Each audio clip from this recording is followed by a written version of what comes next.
Ayan guys, tikman na natin. Oh. Talaga guys.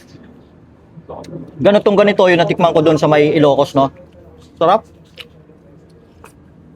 Tapos sasama mo pa nung dugo. Para siyang para siyang halong papait tsaka gotong Batangas. Nalo? Maganda. Kasi, na siya, no? Anli taba. Tapos, rin yung kanyang dugo. Hingi ka lang. Tapos, ang daming sibuyas. Saka yung sili. Yan yung mga nagpasarap, eh. Ngayon, buka tayo. Tapos, yan yung taba, oh. Ano natin? Oh, maliit lang yung kutsara, eh. Hindi kasya, eh. Buka tayo.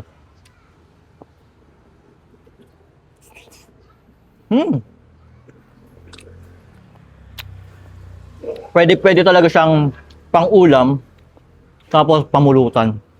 Sarap nito guys, bisa nito. Sulit to sa mga Ilocano pag nalaman nila to. Promise. Kauna-unahan dito sa Taguig. Ops guys, bago ka mag-scroll, naghanap ka ba ng healthy kape? Bakit hindi mo subukan tong Santon Gold Coffee Mix na merong glutathione at collagen? At ang maganda pa nga dito guys, dahil meron tong mangosteen, moringa at spirulina at ang ginamit ditong pampatamis ay natural stevia. Kaya kung naghahanap ka ng healthy kape para sa magandang gising araw-araw, itry mo na tong Santon Gold Coffee Mix.